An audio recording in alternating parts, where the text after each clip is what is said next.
What up, people? Here again with a new video. This time, we're doing something a little different. I'm going to be reviewing literally episode, well, the 2 episode premiere of Obi-Wan Kenobi. Bringing back Ewan McGregor and Hayden Christensen, both reprising their roles as Obi-Wan Kenobi and Anakin Skywalker / Darth Vader.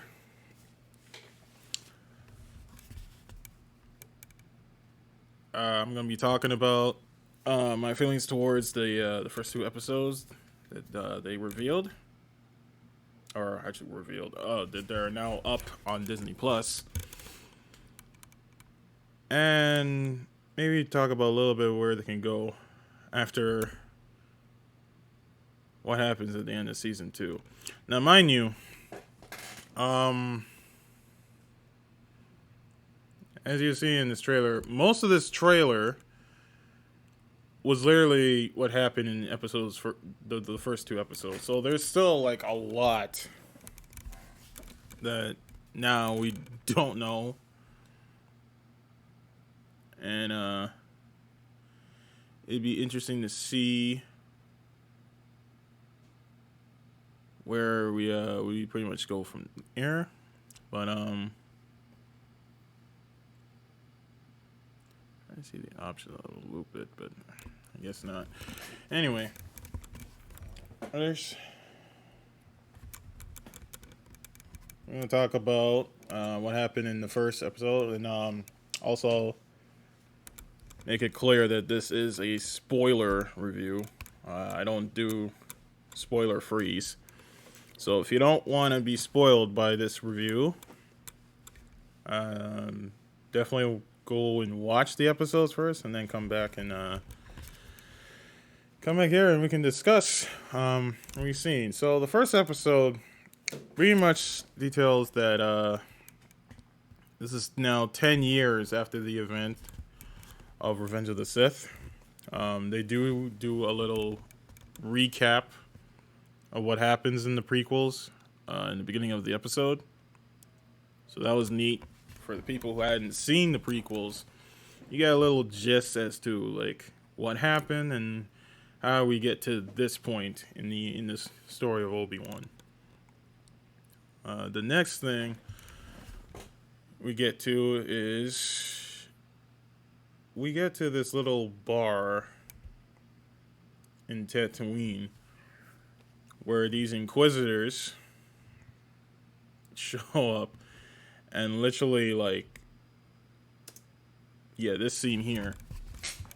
They literally start coming into this bar. The head Inquisitor here, the guy in the middle, played by what was the actor who played him? Rupert Friend. I think how you pronounce it. But he starts questioning the head bar about a Jedi who was literally there helping a little confrontation that happened earlier. And you can see, like, on the wall, you can tell there was a lightsaber that was that left some marks there. And then you had Reva here, who's played by Moses Ingram. She goes and throws a dagger at this guy and like reveals one of the Jedi as the Jedi tries to stop the dagger. And what comes to follow, like, bro, yo, like they literally set the tone early, like, yo, we starting off beef early. So I was like, okay. In the mere fact we have If I'm not mistaken, this is the same Inquisitor that you see in Rebels, which is like I think fifth brother. Yeah, I think it's fifth brother. Yeah, you see him in Rebels. He's also played by Song Kang, who's known for playing as Han in the Fast and the Furious franchise.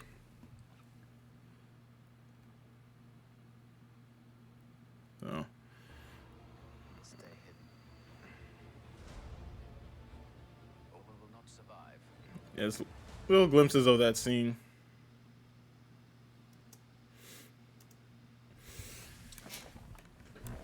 And so that starts off the episode. Next, we kind of see where Obi-Wan is, what he's been up to. He's basically been working at this meat packing little joint where they had this giant sea creature. They're basically packing meat from. Where he collects a little credits or whatever. And then here he leads to his scene watching over Luke.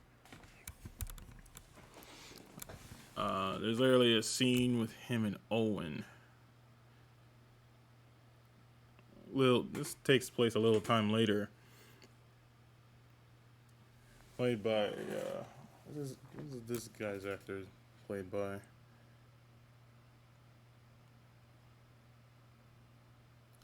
Joel Egerton plays Owen Lars, who's Luke's uncle. And like, yo, this line he says here is like it's so cold. When the time comes, he must be trained. Like you trained his father. That hurts. that one hurt, bro. But he had a point because, like, look, you took Anakin, you trained him to be a Jedi. He ends up falling into the dark side, and now, well, he's presumed dead. Which I will lead to that part later. But yeah, then Obi-Wan's stressing the fact that Luke may need to be trained when he gets older, especially since now that the Inquisitors are here in Tatooine, they could end up literally finding him. So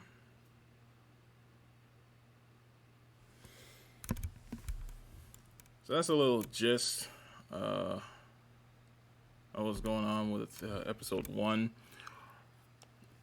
Also happens with episode 1, which I don't know if I don't think it was shown in the trailer here. No. They kind of kept that out. Essentially,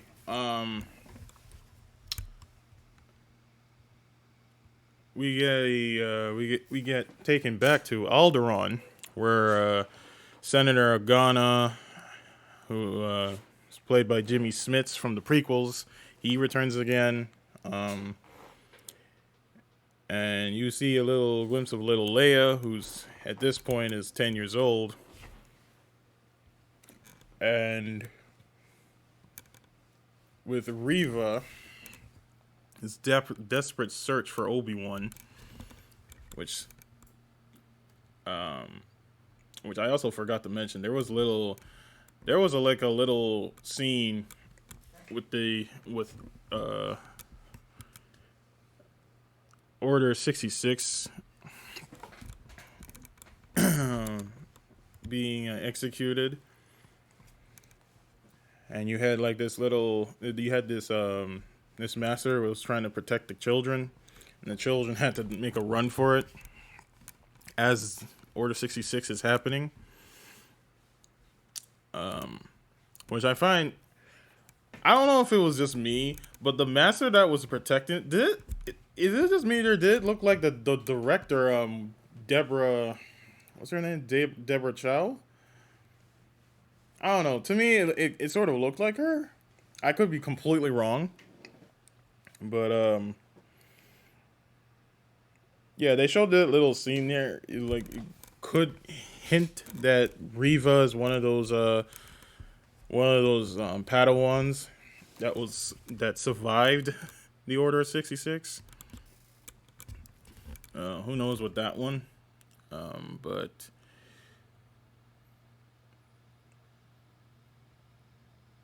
Reva here, like they show kind of like hints that maybe she has some kind of history with Obi-Wan, because she's desperately trying to find him for Vader. Don't really know what her motives really is as to why, like, her obsession for to capture Obi-Wan. She does reveal something to Obi-Wan later in episode 2. But before talking about that, in her desperate attempt to capture or pretty much lure out Obi-Wan, she sends some bandits or some bounty hunters to literally like capture Leia from Endor. And that's when Senator Organa goes to Obi-Wan in order to find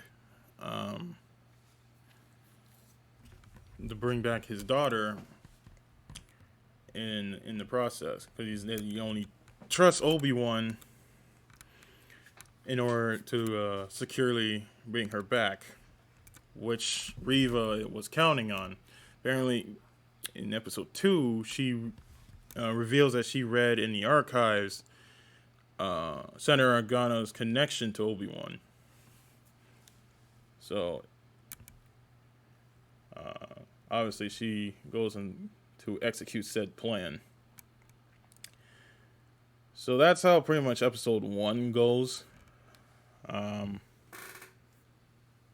There was like another Jedi that was literally on the run from them, who unfortunately did not make it out in his end. He was made an example of.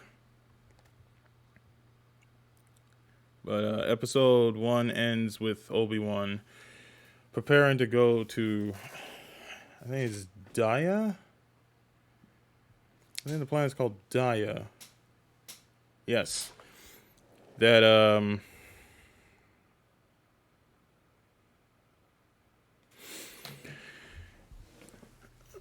where his daughter is being held. And so that's how episode 1 ends.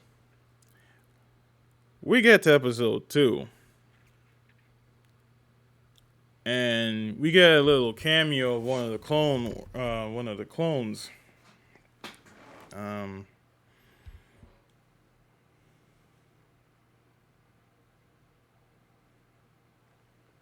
Which I can't remember what's his face that plays him.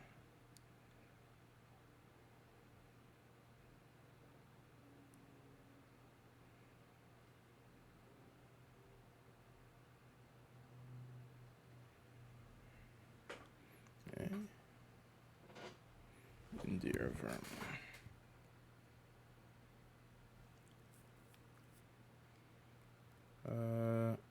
Oh yeah, Tamora Morrison. I know I butchered the hell out of that. You actually see a cameo of one of the clone troopers, and you see like he's old, bearded, and he's like basically using his helmet to collect money. He's like kind of homeless at this point. Yeah, a little glimpse of that. Then they made some other cameos in the other episodes that not remembering the top of my head, but so Obi-Wan in search for Leia, he comes across this impersonator who is this swindler who tries to impersonate as a Jedi to get people off the planet, but he scans for credits. Obi-Wan gets him to reveal where they would be able to find these said bandits that took Leia in these underground tunnels. Obi-Wan gets there, did a little bait and switch. It's just when it seemed like they they somewhat captured him. He escapes their grasp, gets Leia.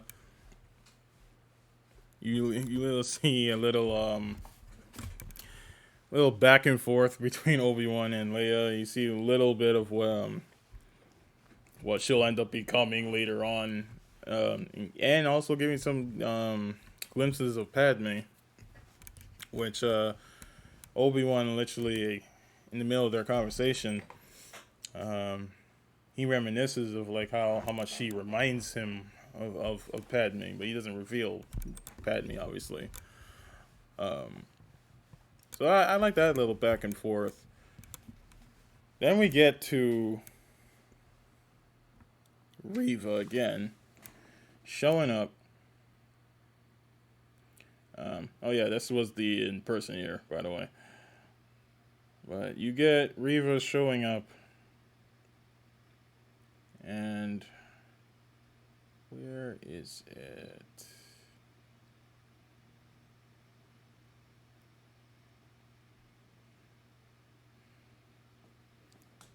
She ends up finding Obi-Wan. Now, granted, they don't truly encounter each other. Obi-Wan's still in hiding. You don't see him ignite his lightsaber because Lord knows he hasn't used it in 10 years. So, Lord knows if it even still works. You kind of find out pretty much that he's basically cut himself off from the Force.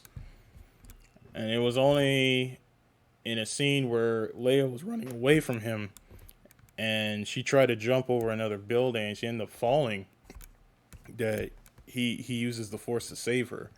You got to understand it that he's pretty much cut himself off from the Force in the last 10 years since the events of Revenge of the Sith.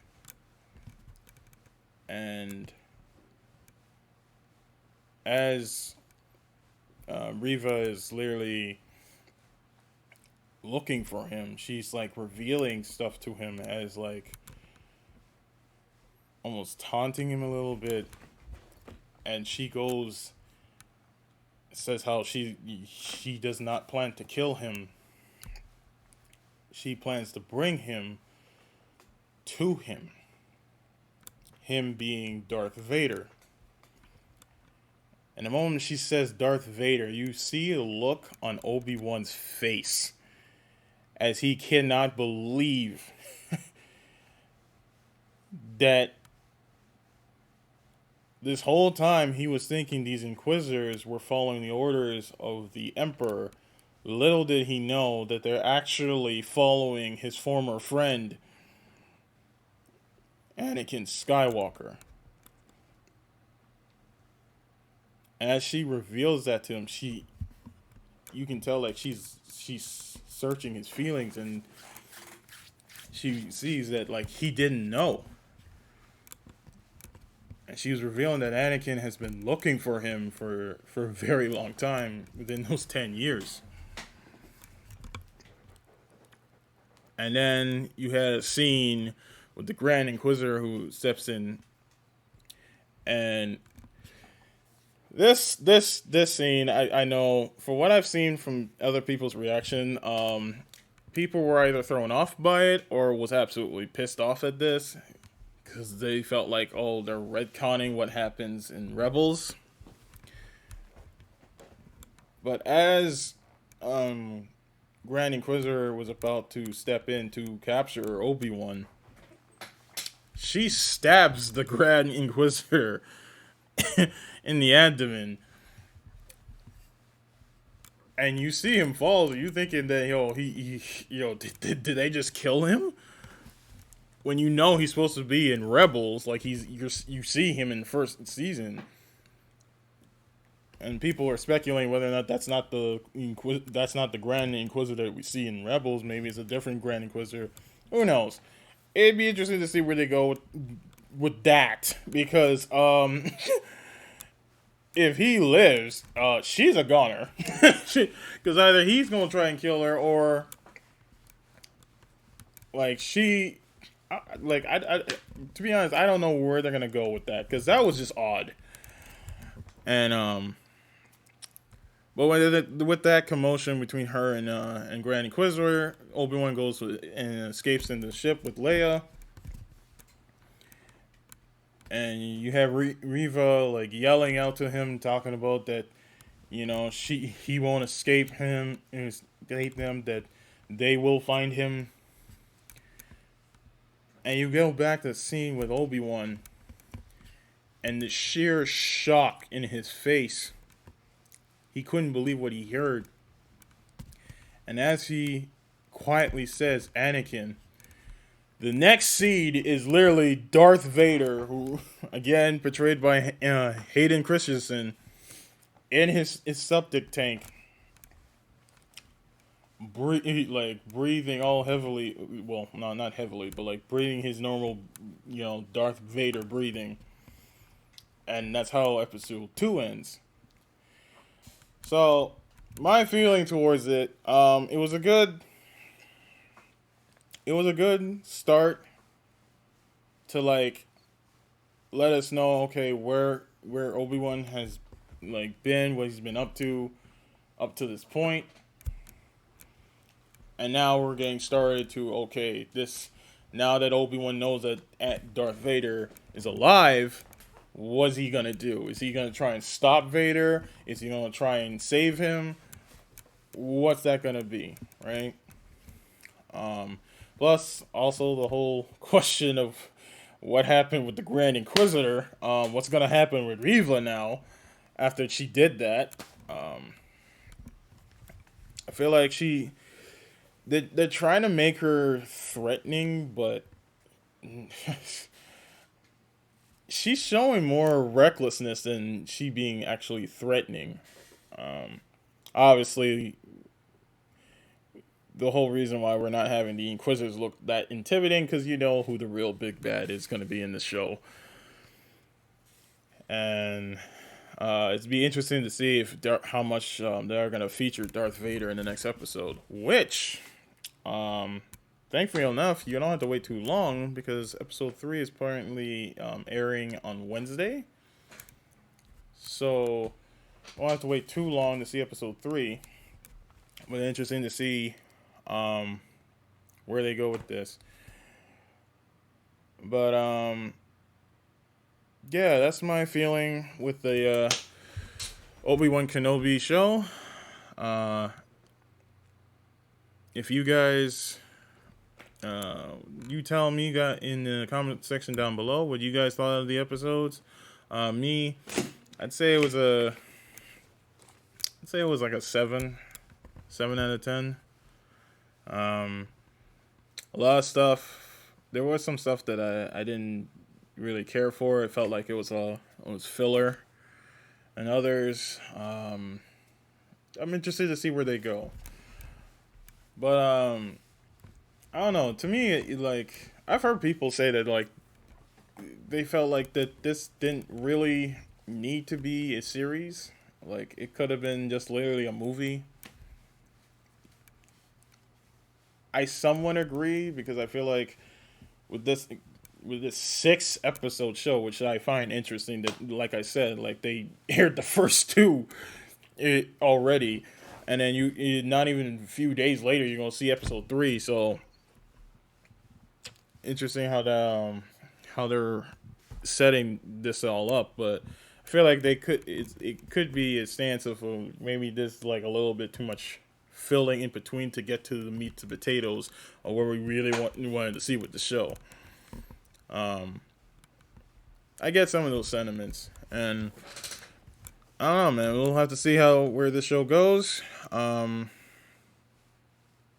far, I like it so far, but I'm not loving it. I'm not there yet. It depends where this show goes, but yeah, my impressions with the first two episodes, I'd say is I'd say about like a seven, about a 7 out of 10. Um, let me know what you guys think of the episode down in the section below. And yeah, I'm gonna head out. Hope you guys enjoyed this uh little discussion video of the Obi-Wan Kenobi 2 episode premiere. I will be doing more of these, trying to expand my channel a little, get into like movie reviews or TV shows I watch.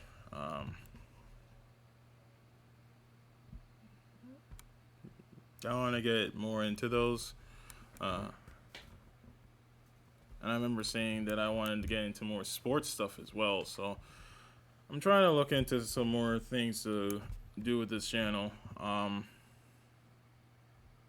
So letting you guys know if you guys want to see more of these. And yeah, I'm gonna head out. You guys have a good one. If you like this video, don't forget to hit that like button, comment, and share. If you're new to the channel and you enjoy my content, subscribe to the channel. Follow my social medias in the description down below. And I will see you guys on the next one. Deuces.